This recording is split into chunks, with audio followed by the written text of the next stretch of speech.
What's up, everybody? This is episode 96 of Hoops Talk with Dave's Joint. Shout outs to everybody that's been supporting us thus far. For those who haven't seen any of our content, go check it out on YouTube, Facebook, and IGTV. But before we start, shout outs to our sponsors. Um, Shout outs to our sponsors, the Players Circle. They're an interactive app, a growing app on the App Store. For those that love basketball, go check it out on the App Store, the Players Circle. But without further ado, we have a very special guest here tonight. He is a native of Westchester County. He's also the coach of one of the top teams in the tri-state area at this time, Stepinac High School. A couple years ago, you may have seen him in the championship game at Fordham University. His Crusaders have won the 2018 city and state championships. But without further ado, I have a good friend of mine here in attendance with us tonight. He is Mr. Pat Massaroni. Coach, thanks for coming on to share your testimony. Thanks, Dave. I appreciate you having me on. You've had a steamed list of guests and interviewees, so I appreciate the reach out and glad to be here tonight. Indeed. So let's start. What's Pat Massaroni's coaching philosophy? Well, I think when you coach at the high school level that Stepinac is at and the CHSAA, it's you got to allow these kids a platform to get to the next level in whatever ways possible. So when it comes to on the court, trying to get up and down the court, share the ball offensively, score the ball at a high level, and then on the defensive end compete, night in and night out and play hard.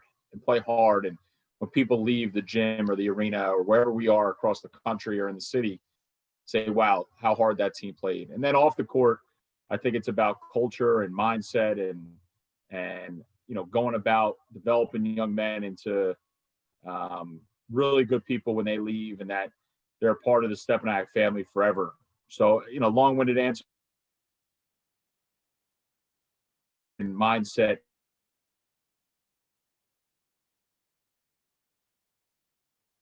Years old playing high school basketball.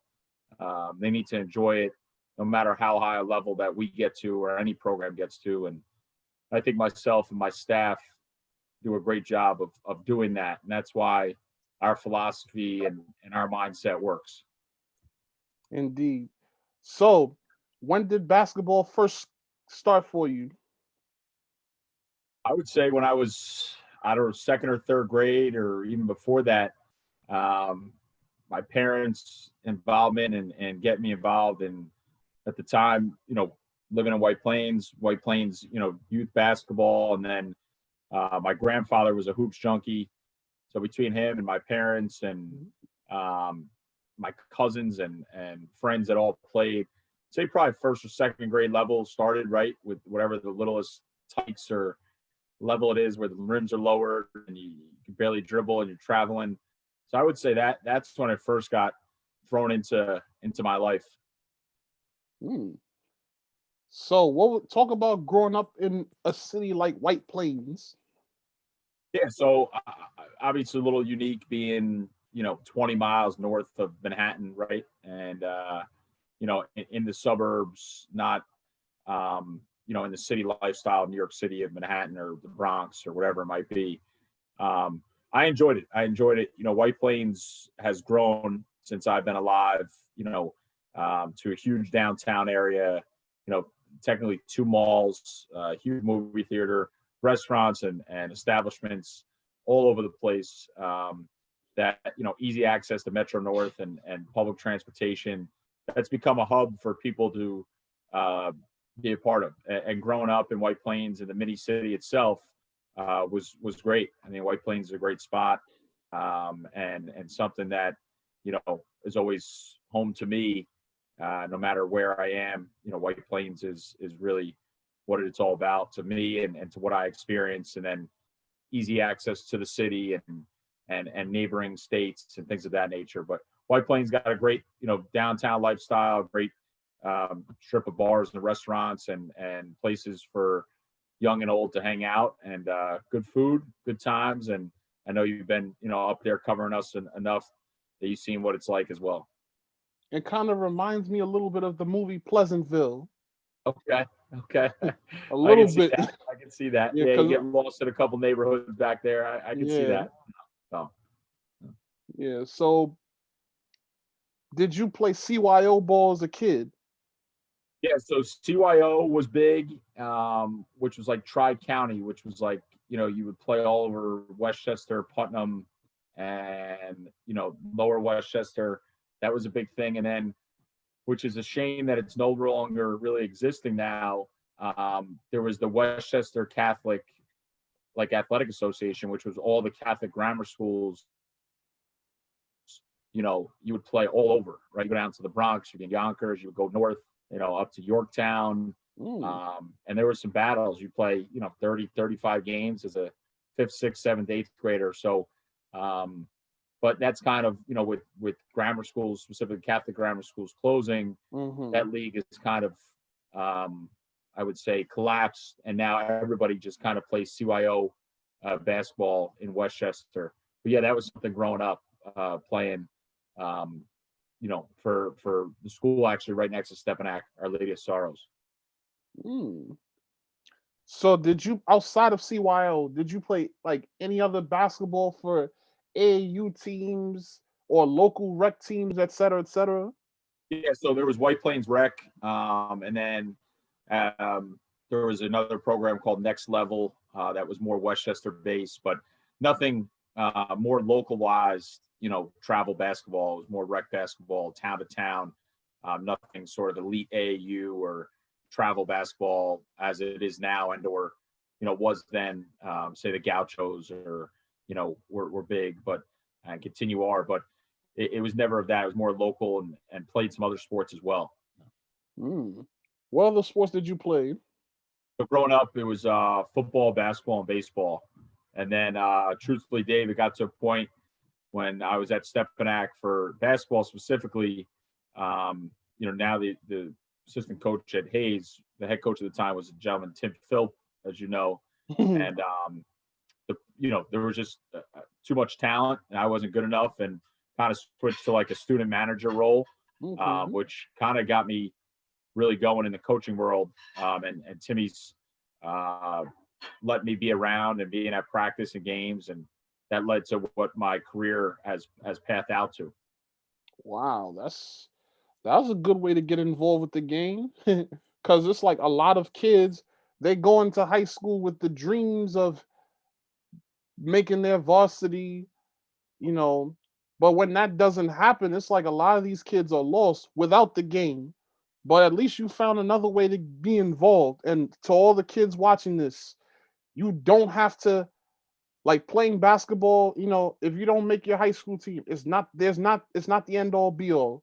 There are other ways you could be involved with the game, like coaching, or you could be a statistician, or you could do media, because that's the new game now. You see a lot of people doing articles, you see a lot of people with cameras taking pictures or doing videos. So there are other ways to get involved with the game. So 100%, Dave. And I got an affinity to our managers. I've been spoiled, and we've been spoiled as a mm, staff and as players. We've had some great managers. Actually, one left. He went to St. John's when he graduated. Now he's doing mm. radio for them. So he got into the media side. Another one's a manager up at St. Bonaventure. The one senior we have this year, he's in a spot where he wants to be a manager in college. So it's an avenue to get into the game. It's an avenue to be involved. You got to work extremely hard, Mhm. and you're behind the scenes, and that's what I ended up doing in college as well. But I would say I always joke with a lot of our coaches in the league. We have some of the best managers in the CHSAA, and they're kids that just either weren't physically gifted or as talented that want to stay involved. And like you said, statistician, film, video, media, whatever it might be, is something that we have fortunate enough to have a lot of students behind. Mhm. Well said. So talk about your 4 years at Stepinac as a student. Yeah, I had a great experience. You know, I had some of my um, lifelong friends are from there, and you know, when I was a student there, obviously our programs and stature weren't at the national level. But you know, when I was there, um, all of our teams were kind of turning the tide and going ahead and winning out of the classroom, but academically, um, had great success, and it set me up for college, and then to go on and get my master's.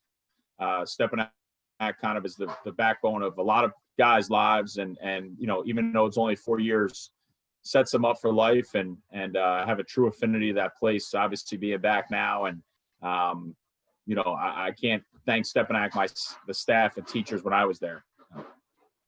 Wow, I mean, shout outs to the graduating class of 2006 out of Archbishop Stepinac. That's Yes, big right there. there you go. 06, baby. We'll take it. We'll take it now. Yeah, that was a good year. I graduated from 8th grade at that time. Okay. All right. Yeah, Couple years behind. yeah. So, what made you decide to go to Marist? I would say there was a couple factors to it. Obviously, it was far enough away from home, being about an hour and 10 minutes from, White Plains. There was somebody that I grew up with a couple years older, that really close family friend, was a Stepinac graduate as well, that went there, that I had gone to visit. Just had a great experience visiting.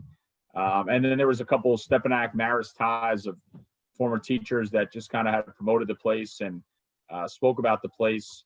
And I fell in love with it when I visited, and had a great 4 years when I was there. And great place, about an hour, like I said, 15 from White Plains, train ride right up the Hudson River, and or a quick ride up the 684 that's iconic. And it was a spot for me that I enjoyed during my 4 years there. So you were a sports communications major.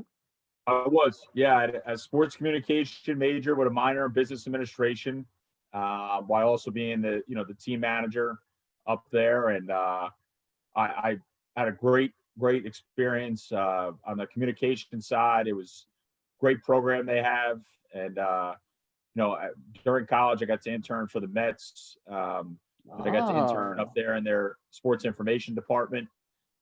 So I was able to capture different information and knowledge. So talk about being the student manager for Marist before we get to the Mets internship. So talk about your 4 years as a manager there. Was Chuck Martin the head coach at the time? So when I was a freshman there and a sophomore, there was a gentleman by the name of Matt Brady was the head coach. My junior year was Chuck. And then my senior year, actually kind of got to get more of a role as a manager with Brian Georges, who's in the New York State Hall of Fame. So between those three individuals, Chuck being a St. Ray's guy, was able to learn a ton of information. I think back when I was a manager, I don't think it was as cool, right? There was only 2 or 3 of us. There was no Twitter accounts for managers. There was no manager games.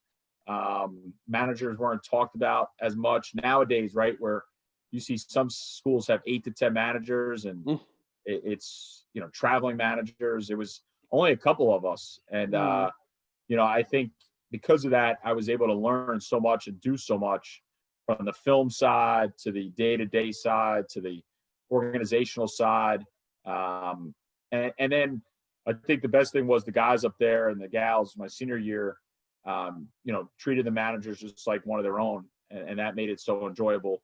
And some of the places got to go were great. So it was great 4 years. And I know, so like you said before, sometimes managers get you feel down or whatever, but they're vital parts of the team and the program. And you look at Tom Crean, the head coach of Georgia. He was a manager. Now he's coaching the SEC. So. Yeah, a lot of people don't realize, and sometimes some of the coaches in certain programs don't realize it, but managers are very, very vital to a team's success. Because they don't get the fanfare, they don't always get the attention, but Whenever a player needs something, they're there. Whenever a coach needs something, they're there. When the coaches are tense, they're there to keep the coaches, from going off the rails. Exactly. So, but it was, in addition to Matt, when I first was a freshman there were a couple guys on the team that were open, Jared Jordan and Ben Farmer, two guys, and Ryan Stilfen, another guy from Ohio, that kind of took me in as a freshman. And then in addition to that, there were two assistants at the time. So a guy named Orlando Ranson, Bino, he's on the staff of Maryland now, and a guy named Rob O'Driscoll, who's at Drexel. They kind of took me in and didn't throw me under the bus or under the rug. They were open to teaching and learning. And, I think that's key, because the head coach is busy enough at Division I program, and the assistants, they were great to work with. Well said. So talk about that Mets internship. Yeah, I was fortunate enough at the time. He now is not there anymore. He works in a different conference, but the assistant AD had a connection there. I was able to apply for Mets internship. It was actually the first year they moved to Citi Field, and I was on the media production side for a whole summer there. Doing everything from work with the Jumbotron to in-game production to fan production, digital stats that we did in-game, commercial work. It was a great experience. It was a lot of, early mornings, late hours, right? Most baseball games don't start till, 7 at night, but you'd have to get there at 9 in the morning. And, as an intern, you prayed there was never extra innings. So you get, because you got to do about an hour after the game, and then you get home. And but it had its perks, right? Being on the field in the dugout, underneath Citi Field and in the ins and outs. Again, another experience that just expanded my sports knowledge and my background in communications and learning how to deal with, at the time, that there was more and more social media building and all that stuff, Dave. So, I and truthfully, I was a Yankee fan, so a little different, but it's all right. It's all right. Yeah. So, shout outs to the Marist College graduating class of 2010. Yeah. Some of my lifelong friends. Met my wife there. We've been together ever since. 10 years. Wow. Yeah. So we've been together since then. And some of the guys and gals that I talk to day in and day out, just like Stepinac, great place and school that continues to thrive. So after that, you did 2 years at James Madison for grad school as a grad assistant. Talk about going from a manager to a GA.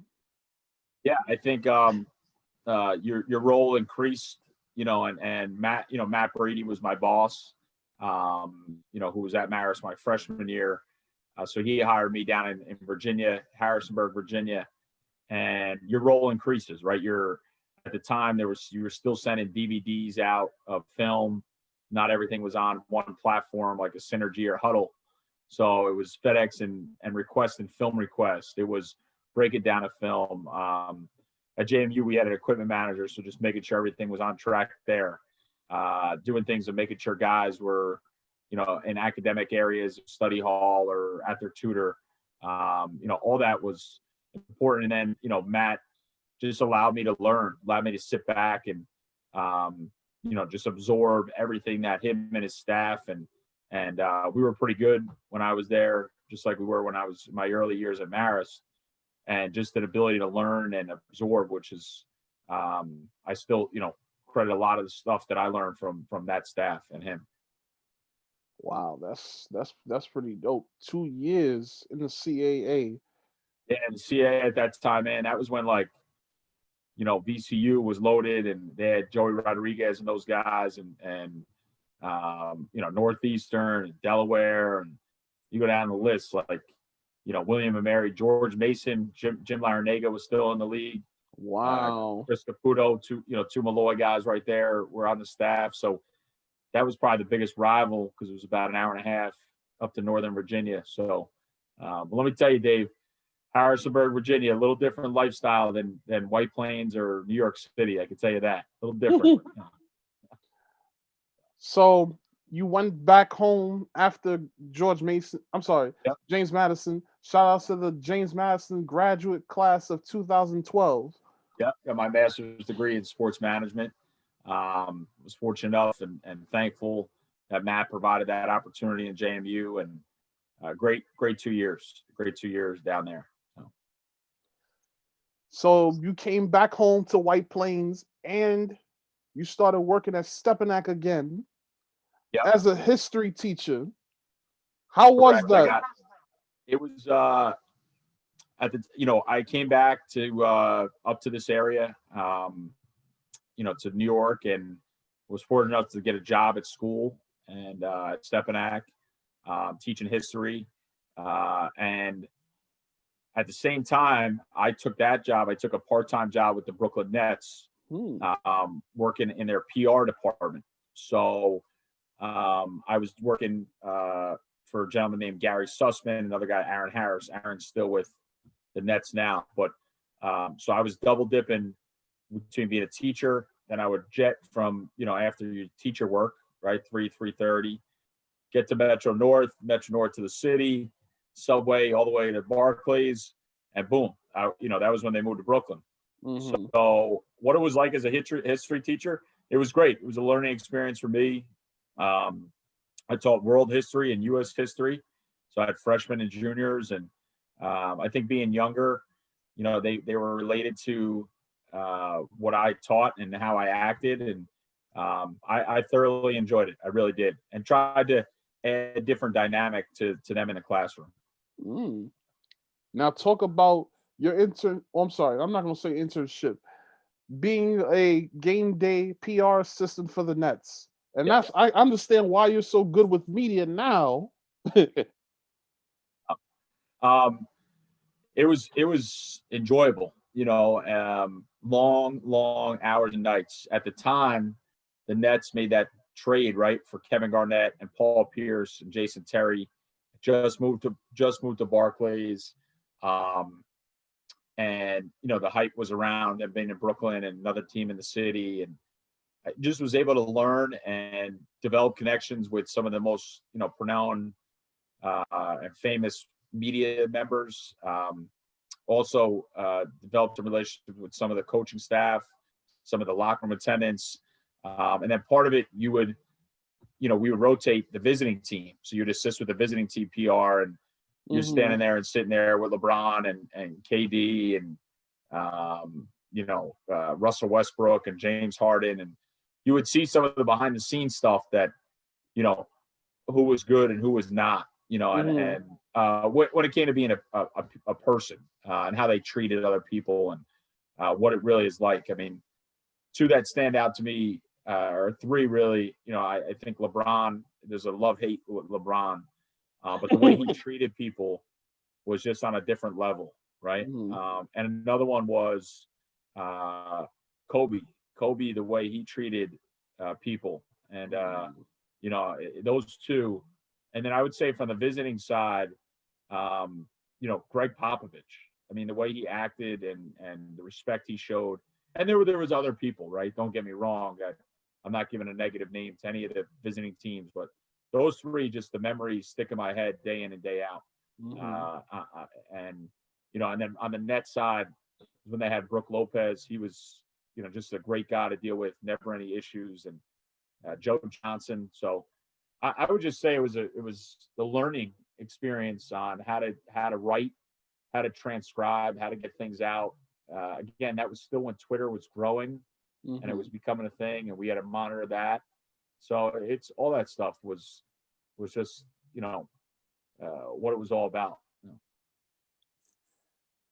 And and that's probably one of the reasons I love the Barclays Center so much. It's one of my favorite places to be. I remember 2012, the actual year that the Barclays opened. I got to go to the very first college basketball game in that building, Kentucky versus Maryland.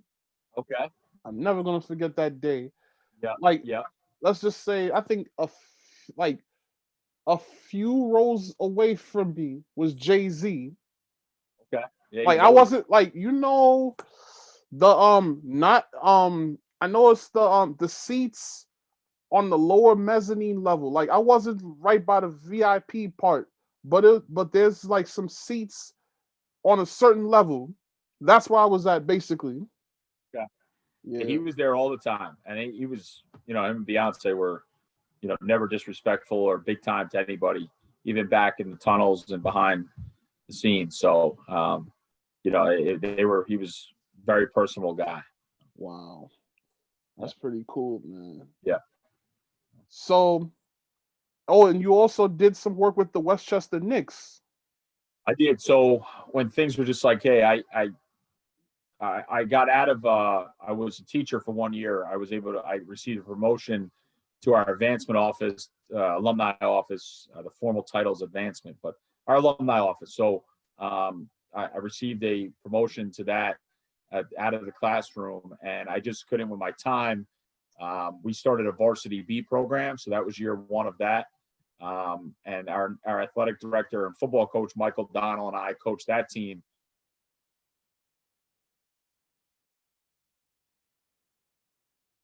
Them and again, on a smaller scale, would help with their PR team and do anything that they asked, and obviously just a lot smaller than the Barclays, but my commute went from an hour and a half to 5 minutes, so it was enjoyable on that. And between the Knicks varsity B and working in our alumni office and having a life, things were rather busy. Mm. Now, you mentioned the varsity B. Talk about starting up that program. Yeah, so I was the B coach for 3 years, and I can't tell you how enjoyable that was. Obviously, the last 5 years of my life, we've had great success as a program. But when you get a group of juniors and seniors, because that's what the league is, and you play 18 games of all these kids that are competing, whether they didn't make their varsity A team, whether they are not as talented, whether they're a multi-sport kid, and they're at practice every day at 6:30, right? And they compete, and they play in front of very small crowds, Mm-hmm. and probably not as talented. I think those 3 years made me a better coach, made me a better person, because you really, really had to teach. You didn't have the talent, but you had kids that would run through a wall for you, and that's what I still talk to those guys, and we had a great run, to the success we had in those 3 years, and that was just when we started. I mean, the league had been around forever. We were the 8th team or 9th team to join the league. Mm. So during that time, were you also an assistant with the varsity A team? I was not. I just was the Oh. varsity B coach, and did that, and then worked in our alumni office and did some work with the Westchester Knicks, as you mentioned. But no, I didn't help out the A or JV or freshman. So April 2015 comes, and the opportunity is presented for you to coach the varsity A. Like, how did that feel? Yeah, so Dave, give a little backstory. 2 years before, I didn't get the job. I didn't get the A job. And I think everything in life happens for a reason. I think you live life once, and you got to live it to the fullest. And those are beliefs that I've always had, and it attests to some personal situations that I believe in that. So it didn't happen, so it allowed me 2 more years to get better as a coach. And then, when the job opened and interviews happen, and fast forward, you get offered the job, it was a whirlwind that April, right? Things were just moving fast. And the previous 2 years, there was more losses than wins, and the success wasn't there. And you walk in our gym, Dave, you see all the Division I banner jerseys and success. I mean, I grew up around there. I was a student. I knew what it was like. And I just said in my head, we're gonna turn this thing around as fast as we can. And I lied to you that we did it that fast in 3 years. But that April 2015, I still remember the day. I remember when the hiring committee brought me in and offered me the job, and I was ecstatic. So how did that come about? The day when they hired you, like how like they just brought you into the office and it was like maybe a panel of maybe like 7 to 10 people or something like that? Yeah, I believe there was 6 or 7 on the hiring committee.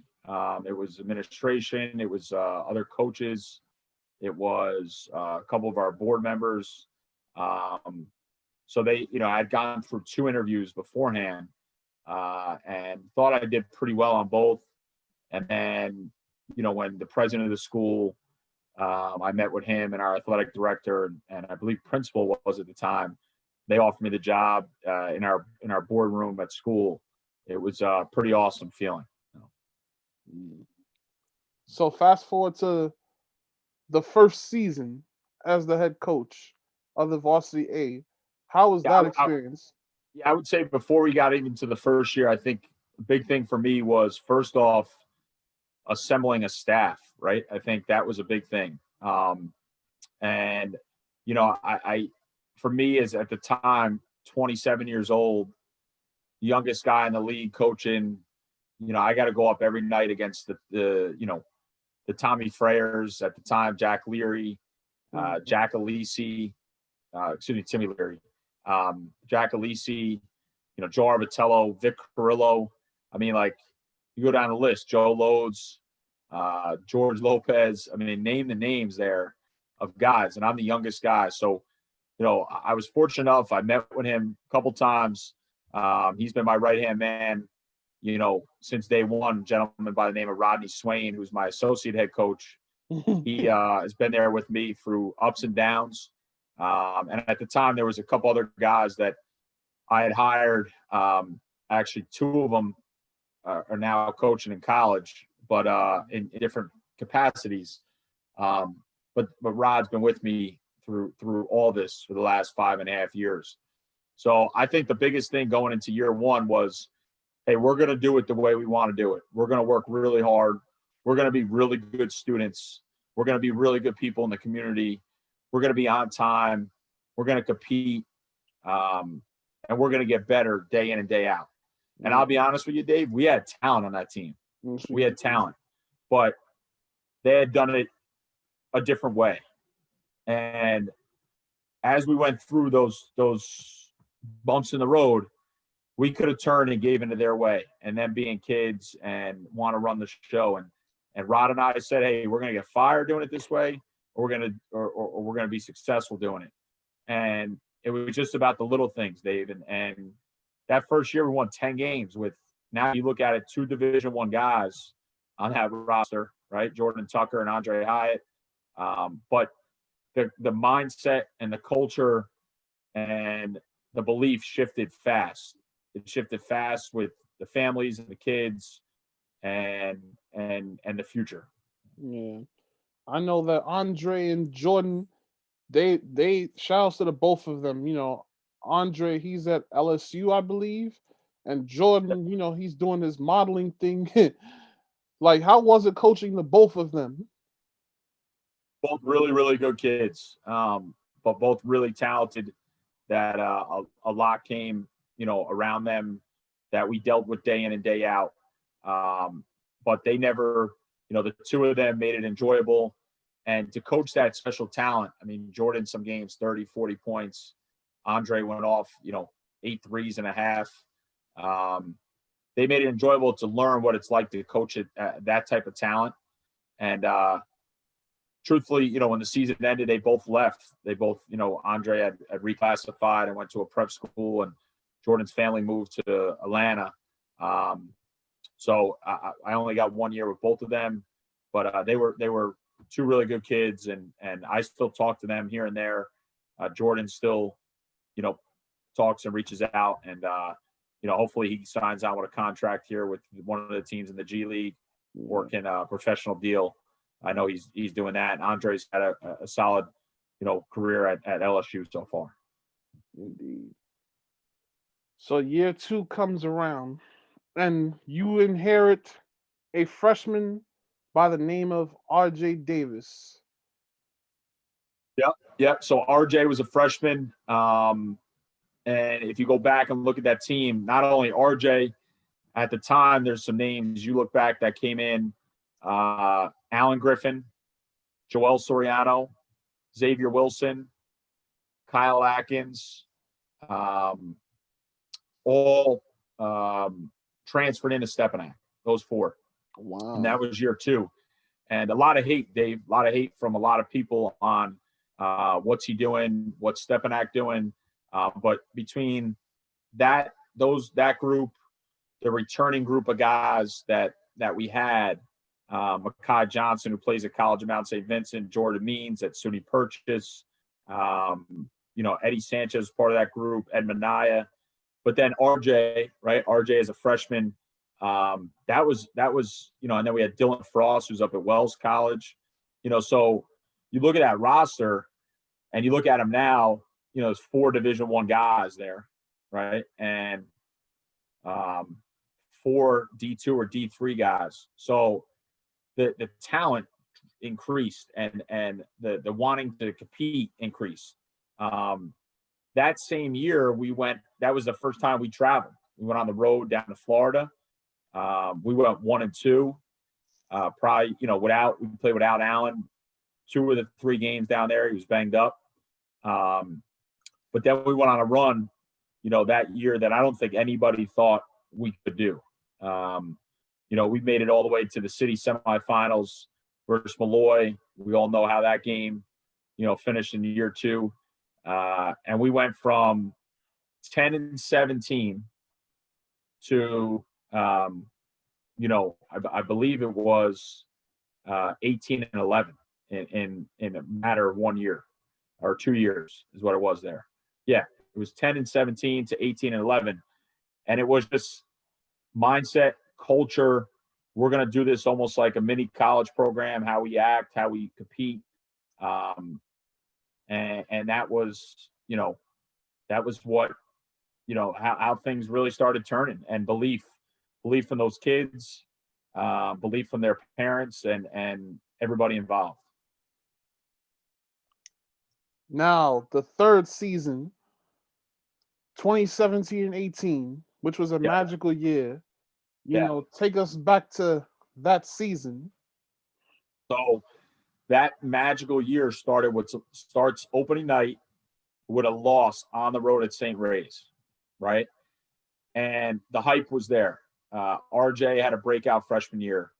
Allen Griffin, who's at Syracuse now, had a ton of offers. He came Stepinac from Austin. He had no offers. He left with 16. He's there. His little brother, who we all know, AJ, is on the roster as well as a freshman. Joel is a year older. X is a year older. We returned a lot. And we lose opening night at St. Ray's. And I'm telling you, the critics were there. The hate was there. To our kids, to us, internal a little bit. We were talking, people were hyping us up to go undefeated, and we lose. We lose on the road at St. Ray's. Tough place to win. Any road game in the league is tough. But things turn around, Dave. We go out to California.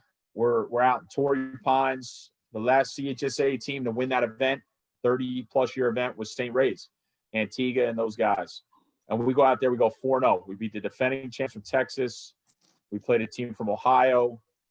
And then we played somebody from California. And then we ended up beating Bishop O'Connell, who at their point guards now, Pittsburgh. Joey Wooten, the legendary coach, is down there. So we go 4-0 out there. And, I think our team clicked right there, Dave. And we come back. We beat Iona at the county center I believe that was the first annual Crusader Classic. 3,000 people in an absolute thriller. Iona, they had their roster of Saul and Bryce Wills and who's down at American now, their big fella. That was a battle. But what happened there was we lost a month later at Iona, up by, I think, 12 or 14. And it was on me. I mean, it made some bad calls and bad play calls and subs and adjustments. We lose. And I remember Allen Griffin in the locker room there had some words for the team that I'll never forget. And I also won't divulge on this It's okay. But we ended up winning, I believe, from that loss. We won 12 or 13 in a row all the way through the Federation. We had won the next 12 by double digits. Then we beat Lehigh by 2, and we beat South Shore by double digits. So 13 of our 14 next games, we won by double digits. And that group was special, man. 27-5. I'll never forget that run that we had. You know, we rematched against Malloy in the semis. We beat Christ the King in the finals with Kofi and Musa and Ryan Myers. You know, instant classic down there at Fordham, and then. You know, so that's year 3. You know, we go ahead and Stepinac's the first title since 1960. And again, I get the credit, Dave, but it's Rod, it's the teachers, it's the administration, it's those parents, those kids that everybody in that roster, you know, still in touch today. And that's what makes Stepinac a family and so unique. Shout outs to that team. But before we go move on to year 4, we got to definitely talk about the championships. So the city championship game, how tough was it to beat Christ the King with two giants like Kofi and Musa on deck?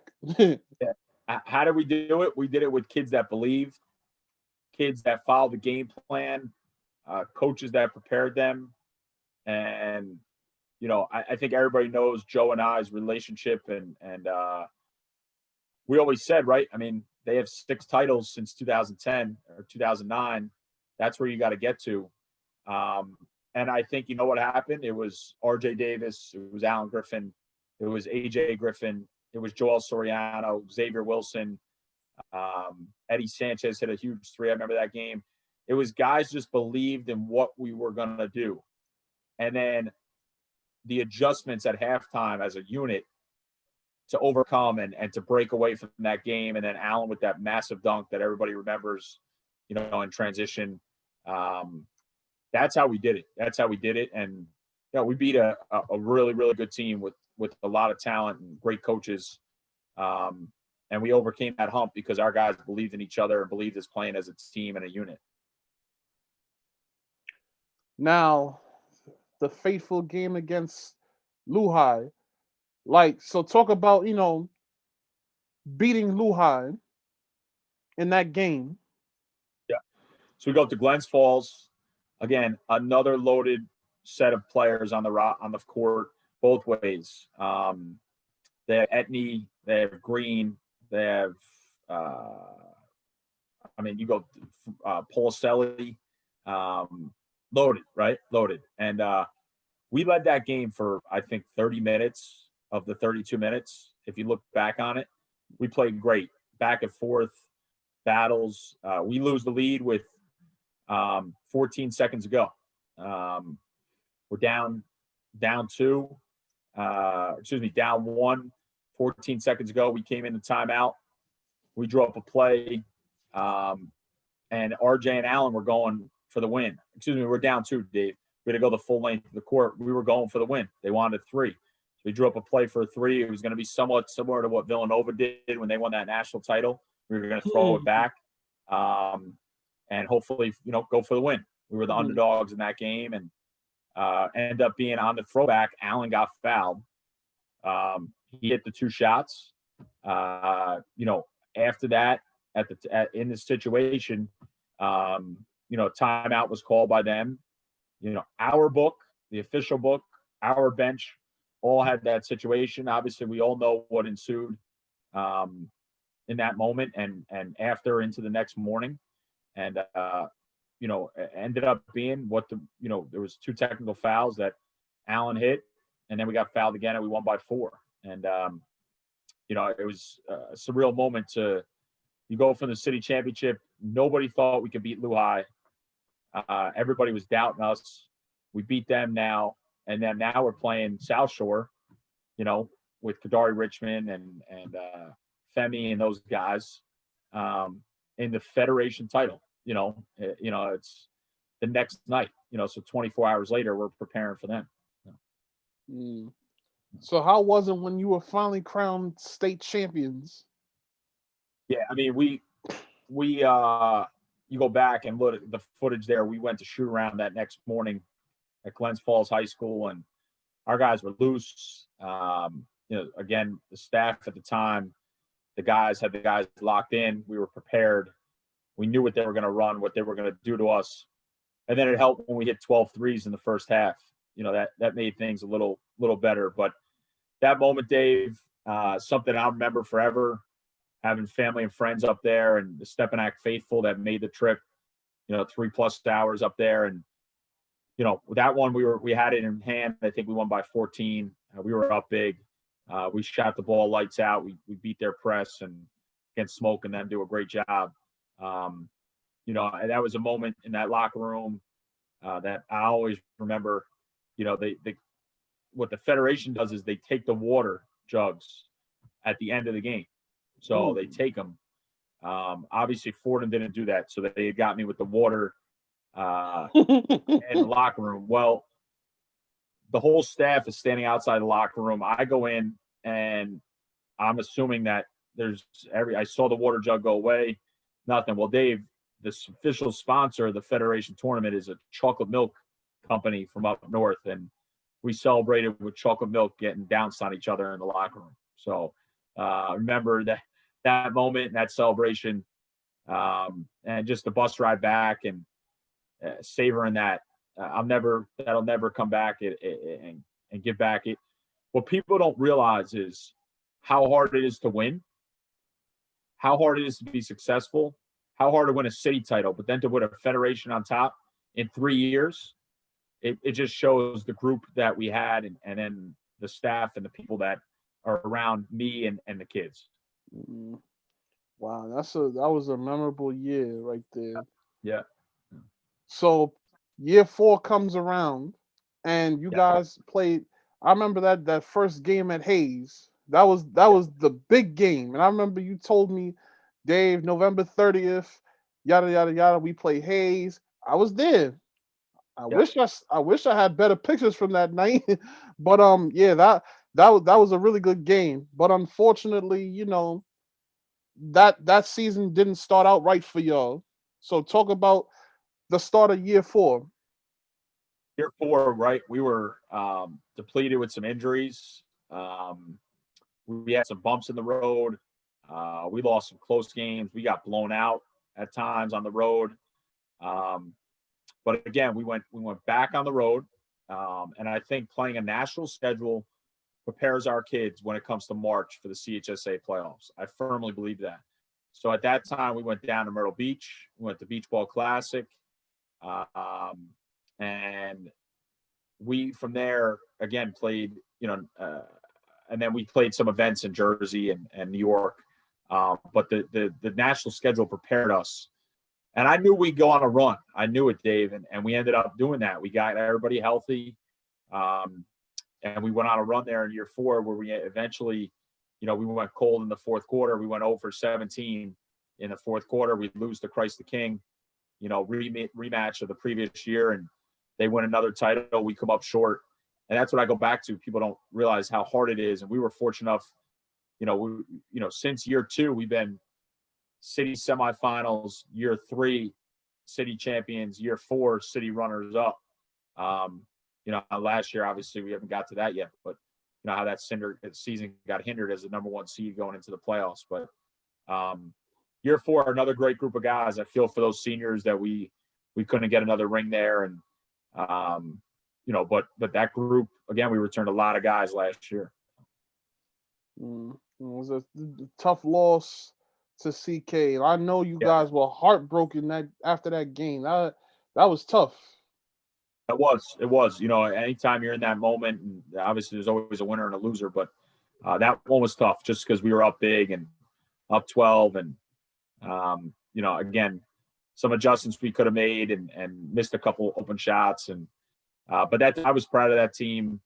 They kept their head up, and we battled through adversity that year and got over the hump to get there. and to be in that situation was key. Now year 5 comes along, you know, RJ, he's blowing up, after, because his junior year he was coming back from an injury, but his senior year he blows up. Like, how was it dealing with his recruitment and him getting a lot of attention?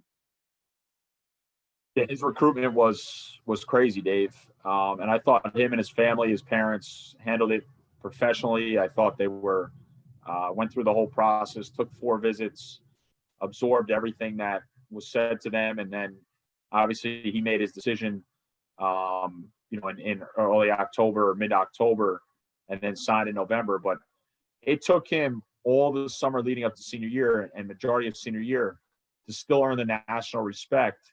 Probably got it most at City of Palms, then at Slam Dunk to the Beach. That it was amazing that the national scene didn't realize him until 3+ years later, right? And then you add to that group, that senior class of Justin Moretti, who's playing college basketball, Matt Brand, who's playing college basketball, Luke Fizulich. So 4 great seniors, and then an underclassmen group of Malcolm and AJ and Joel Baez and Sam Gibbs and Cisco and Josh and Jonah. Like, that group was special last year, man. You saw the games we had and the crowds we had. We had to pre-sell every ticket, every game, home and sometimes away. Mm-hmm. And playing on ESPNU, and we were shorthanded that night. Again, the rematch of the city championship, we lost in overtime. But RJ and the way he handled things was never turned down an interview, never was disrespectful. Got double teamed, got everybody's eyes on him all times, and just was one of the clutch players and performances that I've ever seen day in and day out.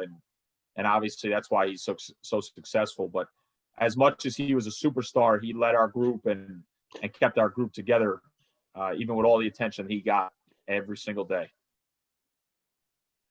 And AJ, he's been a key piece, but he had his injuries as well. Like, how tough was it, having him in spurts, Yeah. with him staying healthy? Yeah, so we had AJ up until obviously early January. Then he went down with that knee injury that kept him out about 6 to 7 weeks. And I felt bad for him because he was playing so well. He had changed his leadership and everything. But I think it was hard for him early on, and then he overcame that and was a leader through his rehab. But it was the next man up mentality, and guys stepped up. Luke Fizulich, Malcolm Chemezi. Even games Joel Baez played great. Cisco hit big shots. It's a next man up mentality. Justin Reddy, 17 or 18 in some games. Matt Brand hitting, having 31, all from 3. So as guys filled that role in that void, we knew we were still getting everybody's best shot, even when AJ was on the sideline. But AJ obviously had committed to Duke early on in his junior year, which was last year, and the bullseye was on his back every single night. And when he was healthy, he put on some performances that, the Paul the 6th one stands out to me. The city championship, the Archdiocesan championship. Some performances that everybody sees what he could do and how special of a talent he is as well. Amazing. So, unfortunately, you guys had a chance to make it to the championship game for the 3rd year in a row. Yeah. And COVID hits. Like, I know it was heartbreaking for the players. Yeah. So it was that day when the league made the decision, Dave, and the state and everything. We had called all the kids to the locker room and right around lunchtime at school. It was probably one of the hardest things that I've had to do. You had some losses. You're not supposed to lose games. You lose the city championship. You got to get up in front of the team. But to tell that group after, the run we were on, we just won 3 Archdiocesan games, beat St. Ray's in a classic in front of standing room only at Mount. To tell them, and especially the 4 seniors were sitting to my left, that their season was over was one of the hardest things that I had to do. And I feel bad for that whole group because you never know what you could have done. And we could have lost in the quarterfinals. We could have won the whole thing. You never know, and you never get that back.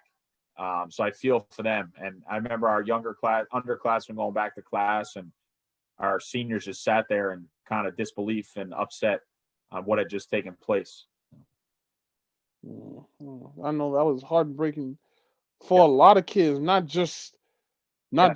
your kids, but also kids nationwide, Yeah. particularly those that were seniors at that time, because, fortunately your guys were good, but, a lot of kids, and even right now, the current seniors, there are kids that don't have options. They don't know what their recruitment is going to be like, or if any schools can see them at all, because right now, as we speak, these Division One, the NCAA is not allowing the Division One coaches to come to be out and about.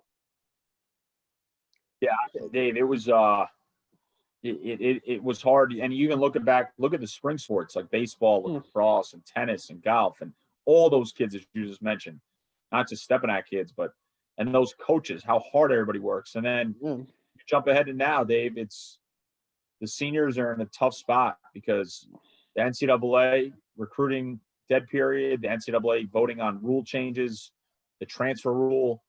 I feel for these seniors in every sport all across our area, Dave. I really do. And talking to parents and kids, we're doing our best to try to assist them. But, college coaches in the end want to see them play and compete. And right now we're hampered and suspended indefinitely as a league. Right. Well, I know it's tough for New York because a lot of if you really look at it now, a lot of the other states are starting up again. Yeah. That's like that to me is very difficult. But yeah, it's difficult. And I think when we see our neighboring states starting or about to start, I think people don't realize especially the CHSAA, the amount of hard work that people are doing behind the scenes to have a season and to remain hopeful and for us to compete somehow, some way at some point here coming up in February and March. People are working and competing, for the kids. And that's what I want people to know, that especially our league, our leaders and ADs and principals want us to play. It just, we're hopeful now that the governor changes his stance on where things are. I hope so too. Like, honestly, I feel like the kids in the Catholic League, the PSAL, Section 1, and even further upstate get to have at least something. Or better yet, there should be something in April like a New York State camp, a New York State All-American camp where it could be live streamed, and it has to be at a really, really, really, really, really, really good location. Don't know where, but hopefully the NCAA gives a permit for it to be at maybe Syracuse or something like that, for all of our kids. Because right now that could be of good use. Without a doubt, these kids need it, Dave. And I think it's more than just playing the game itself, their mental health and their physical health. And I firmly believe with the proper protocols and guidelines that we could play and kids could be safe and coaches, and it might hinder the amount of fans and or no fans. But I think if we follow protocol and we allow media and live stream events and only limited personnel, I think we can make this happen. I really firmly believe that. Honestly, we could do without the fans. Just let the media in and have the games. Like, I'm sure I know before everything took place with COVID shutting down the season, I think you proposed I think there was one of the playoff games where you guys couldn't have any fans at all. Yeah. So I mean, as long as there's media there, because obviously the kids, it's the exposure. But I mean, without or you could at least have maybe 10 people. I don't know, but as long as the kids get to play, that's the primary purpose right there. 100% that these kids get a chance. 15, 17 game schedule, that they get a chance to compete and play, and I guarantee they would follow every sort of protocol and guideline that they need to be able to do that. Yeah. So on to some lighter notes. Talk about the Crusader Classic. Crusader Classic, Dave, was something that popped in my head now 4 years ago. Um, our crowds of our games have continued to grow, and that's the support of all, from our students to our faculty to our fans to the basketball junkies. Um, that we have a following. We have a following, and wherever we go, the crowds are there, and that's a testament to our players and again my staff on that. But Crusader Classic was an idea. Met with the county center staff, saying, "Hey, we gotta, we can't host this game at a high school gym. It's just too big a crowd." And like I said, there was probably 9 guys who were Division I players on the court at the time. We moved it to the county center, and I remember the county center telling me, "Hey, there's about 2,000 tickets sold going into that day." I'm like, "Wow, right? Wow." And then another 1,100 tickets sold that night, Dave. So I remember we had set the arena for about 2,700, 2,600, and we, I give the staff at the county center, I mean, they adjusted on the fly to get everybody. Not one person got denied. 3,100 fans, standing room only, and saw an absolute classic overtime game. You couldn't have scripted it any better. And that we won. And then, I own a counter. They moved their game, and I own a college in February. And now it's become tradition. And what we've done is we've tried to, year one, we had added very local Class C game. Ardsley and Byram Hills played, which was great. They had great fans and support. And from there, every year we've tried to make the first game for us a little better. So that following year, we had added Austin Girls, Christ the King. Last year, we had, Cardinal Hayes, played South Shore. And, it's become something that I think everybody in our area and in New York look forward to as one of, if not the best event for high school basketball in one night. 2 games, $10, share back seats, great crowds, great student involvement, and, MSG production, media coverage, everything.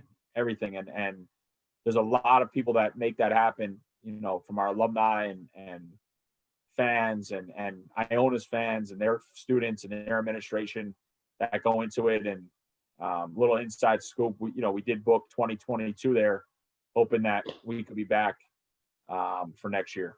Yeah, I mean, I'm sure that everybody will be back because I know Dr. Fauci, if that's how you pronounce his name, he said that eventually people will be able to go back to theaters in the fall, theaters and other venues. So things are looking pretty good right now, and especially with all those vaccines coming into play, hopefully those vaccines are safe. But hopefully with everything getting, slowly getting back to normal, I see that as a possibility, of that happening. We can only hope. We're going to remain hopeful, and if we do have it, obviously we'll let you and everybody know that we're back rocking and rolling there at the county center. So, also another event that you had a part in, I believe, the slam dunk. Talk about your involvement with the slam dunk. Yeah, so Stepinac's been the host of the slam dunk for about the last 3 years there with the county. We've played in it either at a 2-game event or a 1-game showcase. And again, the county center is just another platform for our kids to get exposure and to be seen and, to elevate their status. And that's what it's all about. And then for our fans to see us play in an arena where, NBA G League team plays and, Liberty were there up until this year. And then just some of the great basketball that's played there. So the slam dunk, that Lou DeMello and Kevin Cook and Neil Squanti and Veronica and that whole staff, what they do to give, a week of basketball back to the community is great. And we've been, fortunate enough to be involved in that. Wow. So talk about Stepinac, the school today. Yeah. Top 50 Catholic, all boys school, all technology based. learning platforms. So there's no textbooks at Stepinac. It's all digital learning. And our innovative curriculum that we have, and our honors academy, and our different programs and platforms that our kids have and prepare for the next level, and then their families and parents that that information and data that they can get in real time on how their son is doing, I think is important. And we have graduates going to some of the best schools in the country, Ivy Leagues, whatever it might be. The academics are something that are first class, and our staff and teachers and the support system do a great job of pushing our guys day in and day out. Now, talk about working with the alumni. You had that role for 7 years, and now you're the director of the fund. So, the Fund for Stepinac, which is our unrestricted dollars that are raised to all set costs, operating costs at the school.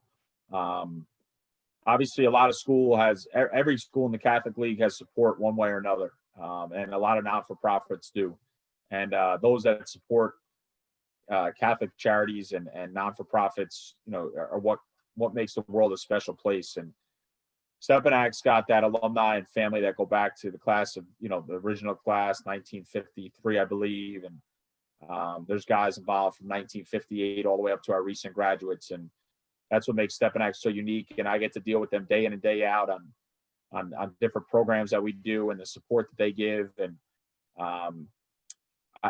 again, Dave, people see the final product, but if you go to the board of trustees and the administration and the athletic directors and our teachers and support staff and administrative assistants, and the families and my assistants, again, I'm sitting here with you getting all the credit, but I'm a small piece of this, Dave. And if we don't have kids that buy into our culture and mindset and do the right thing, we're not what we are.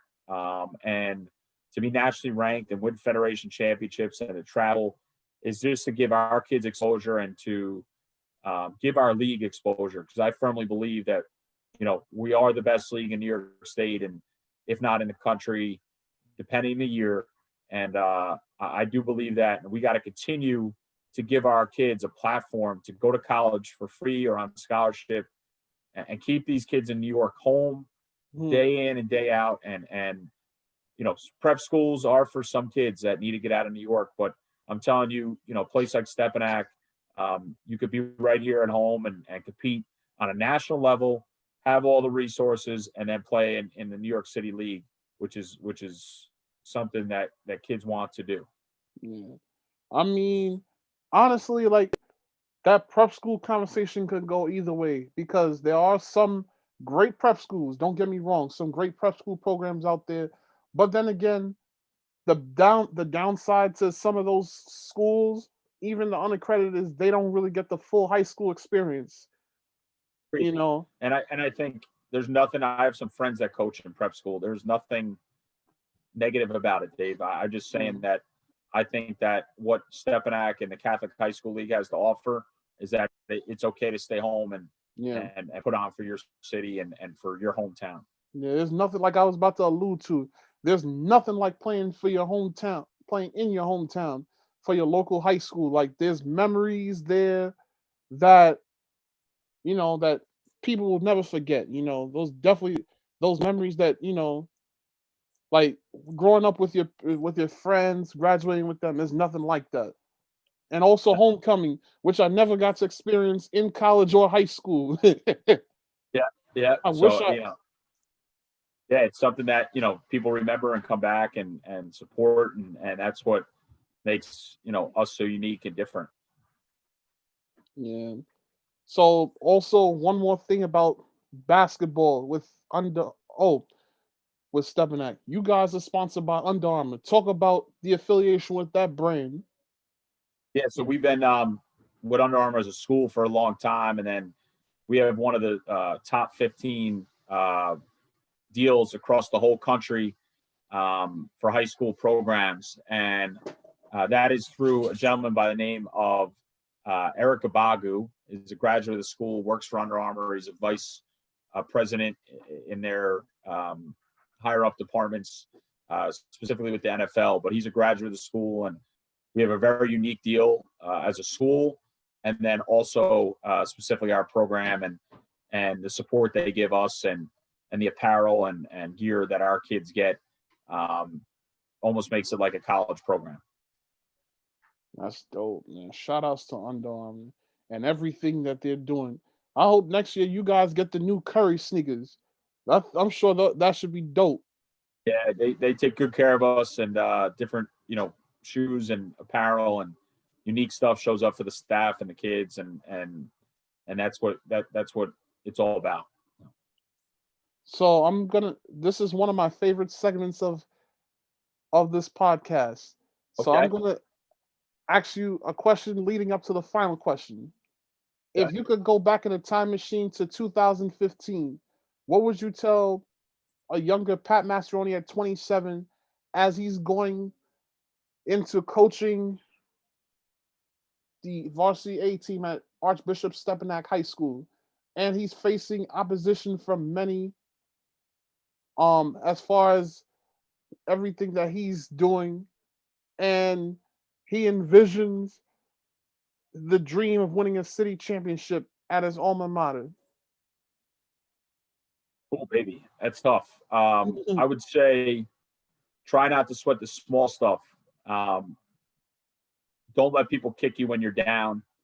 And the third thing would probably most likely enjoy the moments, because as I said earlier in this podcast, life's too short. So enjoy the good because you never know when you get it back. Well said. Final question. What's next in the future for Pat Massaroni and the Archbishop Stepinac Crusaders? The immediate future is, Dave, that we hope we play this year and see you back in the gym soon. That's the immediate future, and for our kids and their families and our school and our league. And then down the line, Dave, is continue to be one of the most elite programs across this country that our brand and name is known about, not only in New York, but anywhere and with hard work and drive, and continue to stay humble and continue to produce and see excellent student athletes excel in the classroom and on the court. That's what we're about, as long as I'm the head coach there and the staff that I have assembled, and myself and Rod. That's what we're about, and the next man up mentality, and continue to have kids go on to play at the next level.